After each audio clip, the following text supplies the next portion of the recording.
And the only way you can cure dyslexia, or not cure it, adjust it, is for the kid to learn a different way and educate and work harder. Yeah. Make sure you understand, that is just something that we should address, but it's also a gift.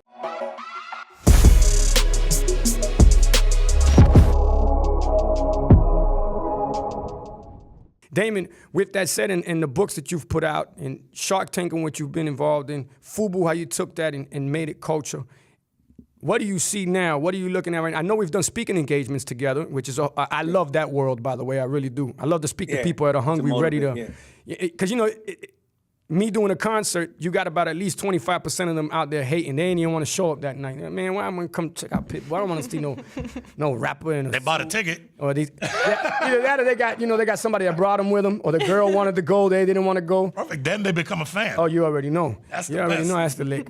But half of them, they're hating. And mind you, if nobody's hating, that means you ain't doing nothing right. Bingo. I'm all about that. But when you're at a speaking engagement, where people are in there hungry for knowledge, hungry for jewels, hungry for gems, hungry to make their life better, it's a whole different environment and ambiance. So how did you start getting into the speaking engagements, Damon?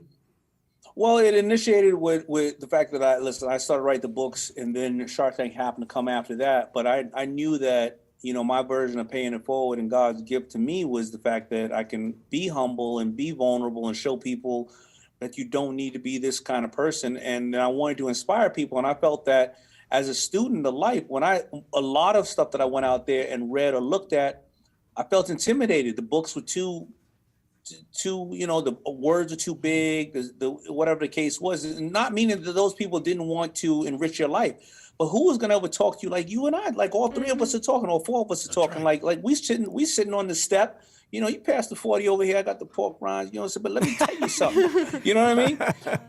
And that's what I wanted to see. And you know what? I was gifted the fact of being on a show that all colors and all genders like me. So it wasn't only me talking to one. It was me being able to talk to rainbow people, and as well as seeing them relate to me, a black male, to say, hey, like your music does the same. It shows we have more in common than we have apart. And when you start to educate people simultaneously on, emotional intelligence, racial intelligence, and various other things, as well as inspiration, you just create a better place, and it feels good. Now, honestly, I'll be very honest, man.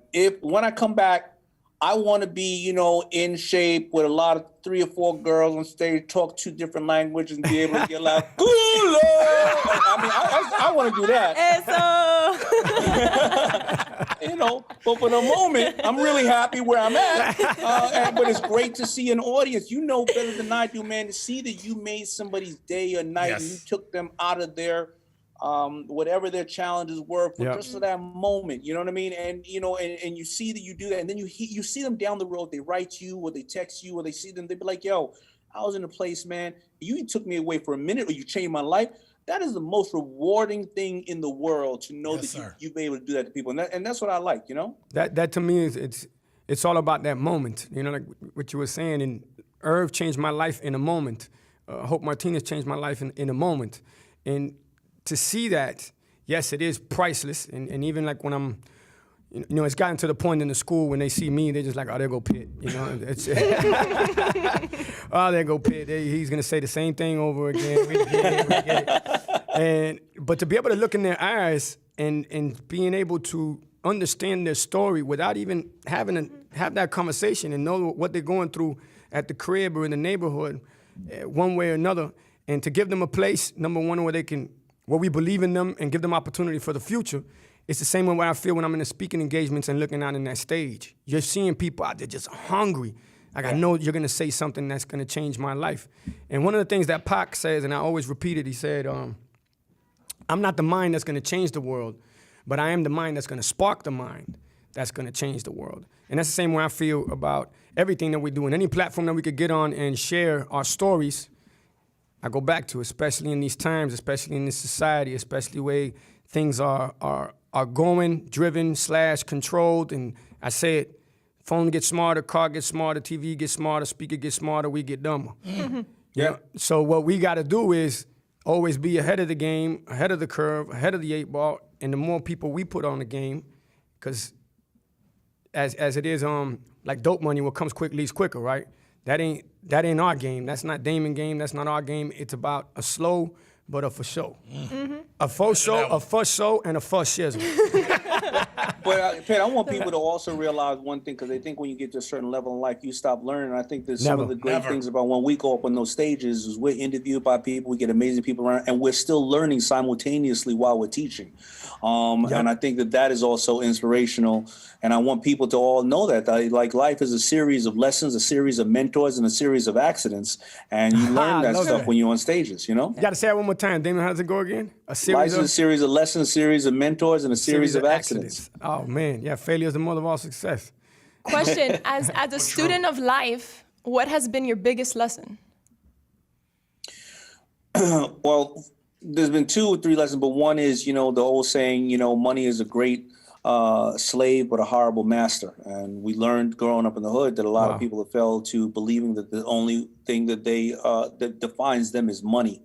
Also going back to money is learning financial intelligence. The kids right now in school, a lot of schools, some schools do teach financial intelligence, but schools need to teach financial intelligence the way they're teaching shop. I'm not sure if you and I, Jennifer, are ever going to need to ever build a birdhouse, but we're probably going to need to balance a checkbook, whether it's a company or at the house. Definitely. And, that's, you need to know how numbers work. And I think those are the 2 things that have really been the biggest lesson I learned, because money makes the world go round, but it's not how much you make, it's how much you retain. Tony Robbins, a good friend of Pitts and I, tells a story about a man who grew up who was born, just got out of slavery. The highest paying job he ever had was $30,000 in the 70s as a UPS worker, but he retired and left $70 million to his family because of the way he understood how financial intelligence would work. If you would have bought in the year 2000 $20,000 worth of Apple stock, you would be a billionaire right now. So missed that boat. So there's a lot of things, and I don't want to even Pitt and I to tell you, you got to go out and hustle and be an entrepreneur. No, you don't. I'll tell you what to do. Learn how the stock market works. Put your money over there and invest in other brilliant minds, because they ain't going to take Steve Jobs' ass and dust him off and ask you any questions or any way to solve Apple, or invest in Elon Musk or some of these brilliant people. So there's so many ways to get your hustle on, as long as you educate yourself on how you're going to do it. Yep, absolutely. Hey, but with that, well, Damon, you know what? One more question, because you mentioned that you were dyslexic, and I have some loved ones that happen to be dyslexic, and I was breaking it down to them like, no, that means that you're very special, because a dyslexic mind is a very powerful mind, and if you look at the folks that are dyslexic, are very, very successful in the world. As far as, you have, off the top of my mind, Steven Spielberg, yourself, but there's a line that you guys could look up. So how was it that you, number 1, figured that out, and then number 2, overcame it? So I agree with you, and a lot of people don't know 8 of the 12 sharks are dyslexic. Me, Kevin O'Leary, Barbara, Richard Branson, Rohan Oza, and I forgot the other 3. I think Chris Sacca and various other things. I really didn't know I was dyslexic until I was more as an adult. Because when two-way pages came out and I started hitting people, they were like, man.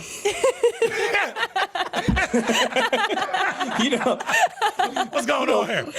Because when I wrote my mother a card, a letter when I called, she loved me. She was my mother, right? When the teacher answered something I wrote her, it was an F on it. And when I wrote a girlfriend a love letter, she left me. So I didn't know what was going on. But when I started publicly emailing and two-way cats was like, hey, homie, the word is cat. There's no cat like that. There's no E at the end of cat. So that's how I learned it. But I was so confident. I'm gonna tell you something, because if any parents are watching, especially if kids are watching, absolutely. Two challenges with dyslexia. There's a lot of brilliant people there, but there are also a lot of brilliant people that are dyslexic that are incarcerated. Seven presidents were dyslexic. 85% of professional chefs are dyslexic, and Einstein was dyslexic. Wow. It's a new form. It's a different form of learning, because generally hieroglyphics and the human race has studied that. But if you're in 2nd or 3rd grade and you're dyslexic or you have a lack of hearing, you don't want to go, huh? Because what happens is, of course, kids are kids, and sometimes they may say, oh, you got me, whatever the case is. But you live in the hood, you don't have resources around you, and you brilliant, the cats are going to be like, yo, I don't care if you know how to read or write, or you good. Come over here and help me make some money on this corner. I got some money for you. So for the parents out there, if you think a kid is dyslexic, because there's no drug like ADHD or ADD, that you know, a drug that can address it, so they can advertise to obviously get you help. And the only way you can cure dyslexia, or not cure it, adjust it, is for the kid to learn a different way and educate and work harder. Yeah. Make sure you understand, you know, that is just something that we should address. But it's also a gift, because every book I read, I had to read it 5 times to make sure I absorbed everything. And if I didn't absorb it, if I could do it, I'd go out and try to do it. You know, what's crazy, Chico, is you say that all the time. You know what I'm saying? There's no such thing as dumb. It's just kids learn differently. We all learn. You know what I'm saying? Yeah. That happened to me on the radio. I would have to read a script on the air to cut a commercial 4 or 5 times before I could actually do it and perfect it. Yeah. So there's a lot of people out there, and I'm glad you guys touched on this, because I guarantee you there are people watching this podcast right now going, oh my God, that's me, or that's Pepito, or that's such and such. Yeah. And this is truly from a negative to a positive. Because I'm just thinking about it. People are watching this going, oh, shit. Yeah, it's when you own what you got going on, figure it out, and don't look at it like it's some kind of problem. Like I tell people all the time, there's no losing, only learning. There's no failure, only opportunities, and there's no problems, just solutions. So once you make it a solution and you own it, it's like, yeah, I'm dyslexic, man. Look what I got going on. They're going, oh, my bad. Okay. It's when you let people come down on you. Once you tell people and you're a little vulnerable about what's going on, I'm so forth and so on, the cats that want to mess with you. You know, if you be like, yo, listen, here's what's going on in my life. I'm busting my butt, but so forth are going on. And I'm going to tell everybody right now, everybody got a pass right now because of COVID. Yeah. Everybody got a pass. So if last year you was like, man, I don't want to tell people about my failure because they're doing so well. Yeah, exactly. Everybody gives you a pass right now. Listen, I'm doing really great. I'm down from 5 panic attacks to 2. I'm doing 7:35 in the morning, 8:35 at night. Everybody got a pass right now. Yeah. Hey, well, Damon, man, I don't want to take up more of your time. I want to tell you, man, thank you so much. Congratulations. Yes, you can definitely count on me for a Black Entrepreneur Day and anything that you need. We're going to keep it going. Thank you, Jennifer. Thank you. Hey, I appreciate you. For sure. Thank you, Damon. So with that said, man, stay safe, stay blessed, and keep knocking out the park, Papito. I'm always proud of you, man. Thank you, brother. Love you. Yeah, love you right back, man. Dale. So, you know, I always say you should never stop trying to learn new things. So I hope you learned something new from that video. Now, if you're ready to level up and hear from business experts every week, give this video a like, hit the subscribe button, and I will see you soon.